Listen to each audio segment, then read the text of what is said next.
नमस्कार, आप देखना शुरू कर चुके हैं कल की तैयारी, साल का पहला दिन। और हमारी ओर से कल की तैयारी के सभी दर्शकों को ढेर सारी शुभकामनाएं।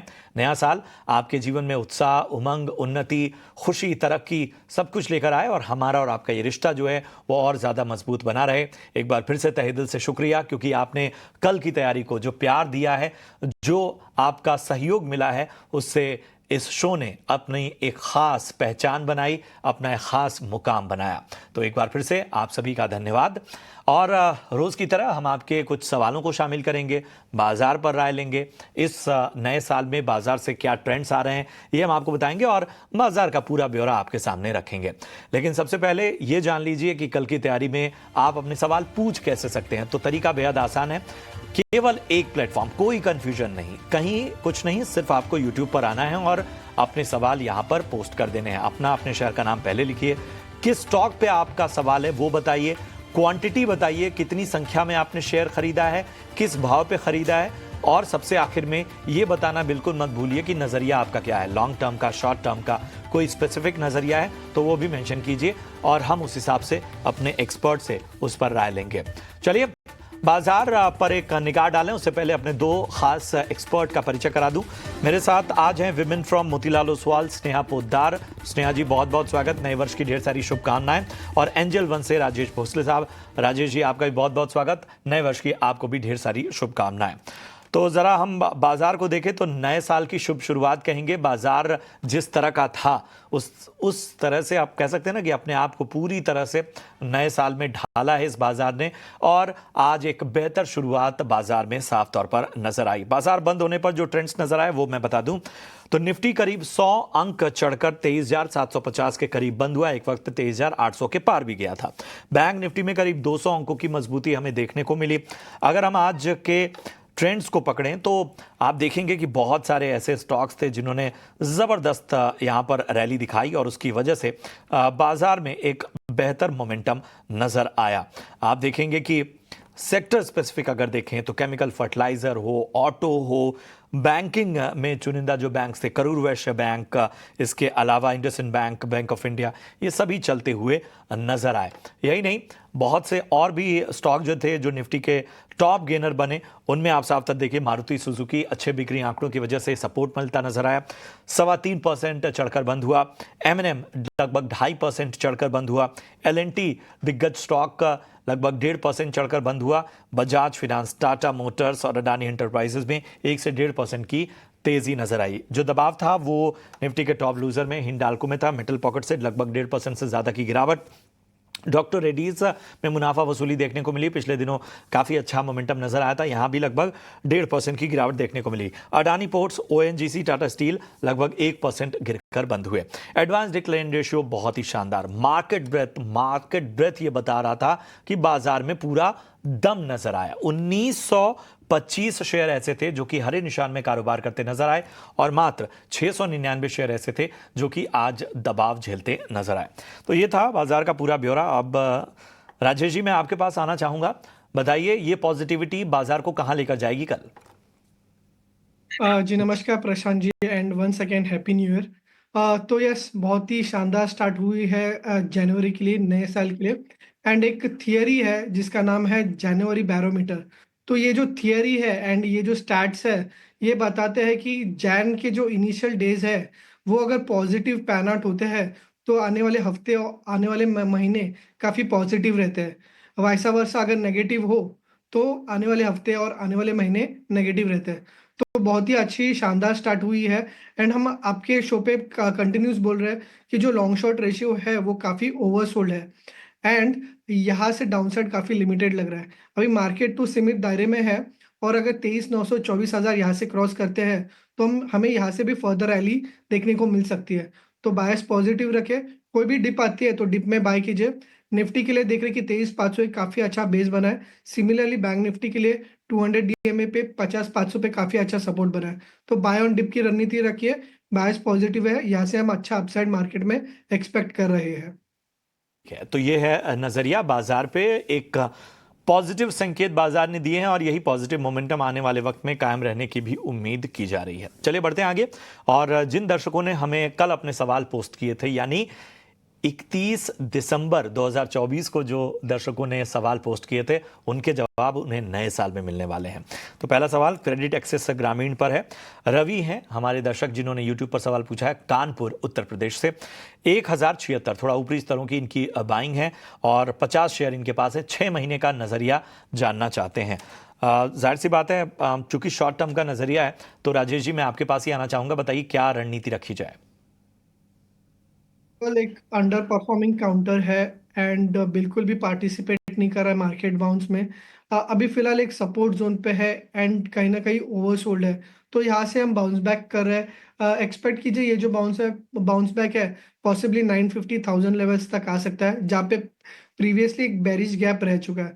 तो ये बाउंस जो है एग्जिट के लिए यूज कीजिए। 1000 लेवल्स आता है तो वहाँ पे काफी स्टिफ रेजिस्टेंस है, वहां से निकल के जो फ्रंटलाइन प्राइवेट बैंक्स है तो उनमें काफी अच्छी तेजी लग रही है, तो उनमें शिफ्ट कर सकते हैं। 1000 लेवल्स के आसपास एग्जिट करने की सलाह होगी। है तो 1000 के स्तर के आसपास आपको यहां निकलने की सलाह, और इसमें जो और बाकी बेहतर विकल्प हैं वहां पर आप संभावनाएं खोजिए। इरशाद अहमद ने पटना से यूट्यूब पर अपना सवाल हम तक पहुंचाया है। 2 स्टॉक्स पर राय जानना चाहते हैं। पहला है रिलायंस, 1230 की इनकी खरीद है। दूसरा है जोमैटो, इन्होंने 280 के भाव पे खरीद की हुई है। और हम देख रहे हैं कि इनका जो नजरिया है वो 5 साल का है, तो काफी लंबी अवधि का नजरिया। स्नेहा जी मैं आपके पास आना चाहूंगा, नए वर्ष की शुभकामनाएं। बताइए क्या रणनीति रखी जाए। 1230 रिलायंस का भाव और जोमैटो 280 के भाव पे खरीदारी। Prashant ji, good afternoon and happy new year आपको और सभी दर्शकों को। रिलायंस क्योंकि अगर लंबा नजरिया है तो मेरी सलाह रहेगी इसे होल्ड करें। आप इनके जो तीनों वर्टिकल्स है, ऑयल टू केमिकल वर्टिकल्स, जियो और रिलायंस रिटेल, तीनों ही डिविजन्स काफी अच्छा परफॉर्म कर रहे हैं। प्लस ये जो क्लीन एनर्जी, जो हाइड्रो एनर्जी में इनका जो केपेक्स प्रोग्राम चल रहा है, नेक्स्ट 2 to 3 इयर्स में उनसे भी हमें उनसे भी रेवेन्यू जनरेशन स्टार्ट हो जाएगा। तो कहीं ना कहीं रिलायंस की जो तीनों वर्टिकल्स है इंडिपेंडेंटली काफी अच्छी प्रदर्शन दिखा रही है। और अगर हम शॉर्ट टर्म भी देखते हैं तो सिंगापुर जीआरएम्स काफी हाई पे ट्रेड कर रहे हैं, जिसका हमें इम्पैक्ट Q3 के नंबर्स पे काफी पॉजिटिव दिखाई देगा। तो शॉर्ट टर्म और लॉन्ग टर्म दोनों ही पर्सपेक्टिव से रिलायंस इंडस्ट्रीज में मैं सलाह दूंगी कि होल्ड करें। इसमें हमारा लक्ष्य अराउंड 1600 का है। अगर जोमैटो की बात करें तो जोमैटो ने काफी अच्छा प्रदर्शन दिया है। स्विगी के लिस्टिंग के बाद कहीं ना कहीं काउंटर में थोड़ी हमें थोड़ी लैकलस्टर मूवमेंट डेफिनेटली देखने को मिली है, क्योंकि काफी स्ट्रॉन्ग रन अप इसने ऑलरेडी विटनेस कर लिया है। बट स्टिल ये स्विगी से काफी बेटर पोजीशन में है, बिकॉज इसकी food delivery business already stable up and running है एंड एबिटा पॉजिटिव है। और जो इसकी क्विक डिलीवरी बिजनेस है वो भी नेक्स्ट 1 to 2 क्वार्टर्स में एबिटा पॉजिटिव टर्न अराउंड हो जाएगी। एंड प्लस अगर हम स्विगी से कंपेयर भी करते हैं तो इनकी क्विक कॉमर्स जो डिविजन है वो काफी बेटर पोजीशन में कंपेयर टू स्विगी। तो कहीं ना कहीं यहाँ पे हमें अच्छा रनवे ऑफ ग्रोथ दिखता है, क्योंकि इन्होंने रिसेंटली QIP किया था तो ये स्टॉक में हमें थोड़ा प्रेशर भी देखने को मिला। और बट इसमें इसकी सेंसेक्स में एंट्री होने से इसे एक अच्छा पुल बैक स्टॉक में हमें देखने को मिल सकता है। तो मेरी सलाह रहेगी कि क्या अच्छा लेवल से अक्यूमुलेट करने को जोमैटो को, और इसमें आप 350 लेवल्स को ध्यान रख के इसमें आप ट्रेड कर सकते हैं।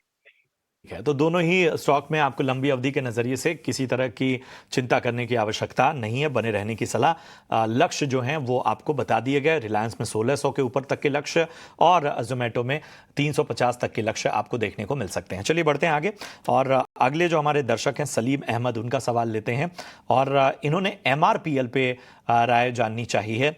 230 के भाव पे इनकी खरीदारी है, नुकसान फिलहाल झेल रहे हैं। 6 महीने का और नजरिया जानना चाहते हैं। राजेश जी बताइए क्या राय होगी। देखिए फिलहाल तो एक काफी अच्छे बेस पे सपोर्ट्स पे ट्रेड कर रहा है। 140 के आसपास देख रहे कि लास्ट 2-3 महीने से एक बेस बन रहा है, तो अभी फिलहाल के लिए होल्ड रखिए। 140 के नीचे का एक स्टॉप लॉस रखिए। बाउंस बैक में देखिए 165 to 170 एक्सपेक्ट कर सकते हैं। वहां पे आता है तो वापस वहां पे चार्ट्स को रीचेक करना होगा 165-170 के रेंज में। है, तो एक अहम रणनीति आपको एमआरपीएल पे बनानी होगी, जैसा राजेश जी ने आपको बताया। अगला सवाल संजय का लेते हैं। संजय कुमार, इन्होंने एनएचपीसी पे राय जाननी चाहिए। 92 रुपए के भाव पे इन्होंने खरीदारी की हुई है और अभी 3 साल और रुक सकते हैं। स्नेहा जी, एनएचपीसी 3 साल के नजरिए से 92 की बाइंग, क्या राय होगी? एनएचपी से मेरी सलाह रहेगी, क्योंकि इनका लंबा नजरिया है तो डेफिनेटली होल्ड करना चाहिए। जिस तरह से पावर सेक्टर में गवर्नमेंट का स्ट्रॉन्ग फोकस है और काफी न्यू स्कीम्स अनाउंस कर रही है गवर्नमेंट इस क्षेत्र में बढ़ोतरी करने के लिए। इनफैक्ट अगर आप देखेंगे तो पावर सेक्टर में कैपेसिटी डबल करने की टारगेट गवर्नमेंट ने सेट की है। तो स्ट्रॉन्ग फोकस है and definitely NHPC one of the major players है जो कि इससे बेनिफिट करेगा एंड रिन्यूएबल्स में इनका अच्छा फोकस भी है। तो मेरी सलाह रहेगी कि इसे होल्ड करें। लंबा नजरिया है तो इसमें इन्हें रिटर्न्स देखने को मिल सकता है। तो लंबी अवधि के लिए बने रहने की सलाह आपको, अच्छे रिटर्न्स आने वाले वक्त में नजर आ सकते हैं। देवेंद्र सिंह का सवाल लेते हैं उदयपुर राजस्थान से। लेमन ट्री होटल्स इन्होंने खरीदा हुआ है, 114 रुपए इनकी बाइंग प्राइस है। 2 महीने का बड़ा ही शॉर्ट टर्म का इनका नजरिया है। बताइए राजेश जी, क्या करना चाहिए, बने रहें या निकल जाएं? डेफिनेटली बने रहना चाहिए। आज भी देखें तो 4% अप था और इसमें इनफैक्ट फ्रेश ब्रेकआउट देखने को मिल रहा है। जो इसका प्रीवियस स्विंग हाई था समवेयर अराउंड 155 के आसपास, जो मई मंथ में बना था, तो उस रेंज को ब्रेक किया है एंड यहाँ से एक fresh leg of up move हम एक्सपेक्ट कर रहे हैं। पॉसिबली स्टॉक जो है नियर टर्म में फॉर एन एग्जांपल 6 मंथ्स तक 200 लेवल्स भी रिटेस्ट कर सकते हैं। तो डेफिनेटली बने रहिए। जो रिसेंट में स्विंग लो बना है वो 145 का था, तो 145 का स्टॉप लॉस रखिए एंड जो टारगेट एक्सपेक्ट करें 6 महीने में वो होंगे 200 लेवल्स के। ठीक है, तो यहां पर बने रहने की सलाह है। आपने 2 महीने का नजरिया चाहा था, थोड़ा सा और बढ़ा दीजिए। 6 महीने में 200 तक के लक्ष्य यहां पर आने वाले वक्त में नजर आ सकते हैं। चलिए अगले सवाल को शामिल करते हैं और अजीत परब का सवाल लेते हैं। आईडीएफसी फर्स्ट बैंक पर राय जानना चाहते हैं। लगभग 80 रुपए की इनकी बाइंग है और 100 शेयर इनके पास हैं। 1 साल का नजरिया लेकर चल रहे हैं। स्नेहा जी बताइए, आईडीएफसी फर्स्ट बैंक 80 रुपीज के आसपास की इनकी बाइंग। ओके मेरी सलाह रहेगी कि इन्हें एग्जिट करना चाहिए, बिकॉज अगर आईडीएफसी फर्स्ट के हम देखें तो लास्ट फ्यू क्वार्टर्स से रिजल्ट्स काफी वीक रहे हैं, क्योंकि काफी हाई प्रोविजंस का इन पे प्रेशर है एंड बैंक्स को भी इनकी जो ओवरऑल एसेट क्वालिटी वो थोड़ी वीक हुई है, तो बैंक को थोड़ा टाइम लगेगा इससे उभरने के लिए। तो मैं सलाह करूंगी कि ये एग्जिट करके दूसरे बैंक में शिफ्ट कर जाए, एचडीएफसी या आईसीआईसीआई बैंक। विजिट कीजिए एचडीएफसी या आईसीआईसीआई दिग्गज बैंकों में आपको निवेश करने की सलाह मिलती हुई। चलिए बढ़ते हैं आगे और अविनाश जैन का सवाल लेते हैं। एशियन पेंट्स पर राय जानना चाहते हैं। अहमदाबाद से हमारे पास इन्होंने सवाल भेजा हुआ है। 6 महीने का इनका नजरिया है 2535, 2535। एक बार फिर मैं लेवल्स दोहरा दूं राजेश जी, 2535 ये खरीदारी का भाव है इनका। बताइए क्या राय होगी एशियन पेंट्स पे? देखिए, एक फ्रंट लाइन काउंटर है, रिसेंटली अंडर परफॉर्म किया है, बट अभी यहाँ पे ओवरसोल्ड और कहीं ना कहीं पॉजिटिव डाइवर्जेंस इस स्टॉक में दिखाई दे रहे हैं। आज भी देखा था कि स्टॉक में बाउंस बैक का अटेम्प्ट हुआ है, तो फिलहाल के लिए होल्ड रखे है। एक्सपेक्ट कीजिए एक बाउंस आ सकता है वापस 2650 2700 लेवल्स तक, तो वहाँ पे वापस रीचेक कीजिए। बट क्योंकि ये फ्रंट लाइन काउंटर है और काफ़ी अच्छा बेस बन रहा है स्टॉक में, तो यहाँ पे होल्ड रख सकते हैं। बाउंस में एग्जिट करने की कोशिश कर सकते हैं। ठीक है, होल्ड करिए और किसी बाउंस में एग्जिट के मौके तलाशिए। चलिए इतने ही सवालों को हम शामिल कर पाएंगे क्योंकि समय सीमा है। अब बढ़ते हैं अपने खास सेगमेंट वीआईपी शेयर्स की ओर।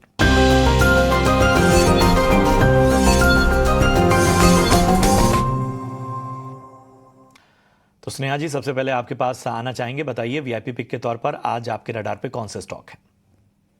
सबसे मेरी पहली पिक है लेमन ट्री। तो लेमन ट्री की अगर हम बात करें तो ओवरऑल हॉस्पिटैलिटी सेक्टर ने Q3 में बहुत ही अच्छा प्रदर्शन किया है।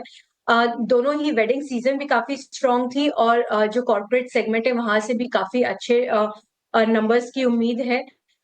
तो लेमन ट्री उसमें one of the key beneficiaries है इसका and as per our recent channel checks ये जो हॉस्पिटैलिटी प्लेयर्स है इन्होंने काफी अच्छा ग्रोथ एक्सपीरियंस भी किया है और इन्होंने प्राइस हाइक्स भी लिए हैं एंड प्लस जो इनके ARRs है वो भी काफी स्ट्रांगली जंप हुआ है। सो लेमन ट्री में मेरी सलाह रहेगी विद टारगेट प्राइस ऑफ 190। मेरी दूसरी पिक है M&M। M&M ने काफी अच्छे नंबर्स दिसंबर मंथ के लिए डिस्क्लोज किए, जहां पे हमने 16% ग्रोथ देखा है। एंड रिसेंटली मैनेजमेंट ने भी ईवी में न्यू प्रोडक्ट्स लॉन्च किए थे एंड काफी क्विकली रैंप अप करे ओवरऑल ईवी पोर्टफोलियो को। ट्रैक्टर्स में भी इन्होंने अपने ओवरऑल गाइडेंस को इंक्रीज कर दिया था। तो M&M जो कि अच्छे मॉनसून के बाद एंड अच्छी खारिफ सीजन जो एक्सपेक्टेड है, इनके ट्रैक्टर्स के नंबर्स काफी अच्छे आने चाहिए एंड दस मैं इसको रिकमेंड करूंगी विद टारगेट प्राइस ऑफ 3420। ठीक है, तो M&M और लेमन ट्री पसंद आता हुआ स्नेहा को। राजेश जी बताइए, आपकी पसंद क्या है? प्रशांत जी, जो मेरा पहला रिकमेंडेशन है वो है वोल्टास। 2 बजे के शो में भी हमने डिस्कस किया था 1800 के लेवल पे। एंड यहाँ पे और मतलब कंफर्मेशन ब्रेकआउट आ गया है एंड यहाँ से काफ़ी अच्छा ट्रैक्शन एक्सपेक्ट कर रहे हैं वोल्टास में। तो वोल्टास को बाय करके जा सकते हैं। जो स्टॉप लॉस होगा वोल्टास का वो होगा 1779 का। एंड जो यहाँ से वोल्टास में टारगेट एक्सपेक्ट करेंगे वो होंगे 1925 के। जो मेरा दूसरा बाय कॉल है वो है इरडा पे। इरडा आज खबरों में था एंड उसमें आज प्राइस एंड वॉल्यूम ब्रेकआउट भी देखने को मिल रहा है। एक inverse head and shoulder pattern है एंड एक्सपेक्ट करें कि यहाँ से एक अच्छा ट्रैक्शन इरडा में देखने को मिल सकता है। तो 214 के स्टॉप लॉस से बाय कर सकते हैं। जो इमीडिएट टारगेट एक्सपेक्ट कर सकते हैं वो होंगे 240 के। और वोल्टास ये पसंद आते हुए राजेश जी को बहुत बहुत शुक्रिया करेंगे। राजेश जी बहुत बहुत शुक्रिया करेंगे स्नेहा आपका। और एक बार फिर से आप दोनों को नववर्ष की ढेर सारी शुभकामनाएं और ऐसे ही हमारे निवेशकों का मार्गदर्शन आने वाले दिनों में भी आप करते रहें, यही हमारी कामना है। चलिए इसी के साथ कल की तैयारी में फिलहाल मुझे और मेरी पूरी टीम को दीजिए इजाजत। आप देखते रहिए ET Now स्वदेश। नमस्कार।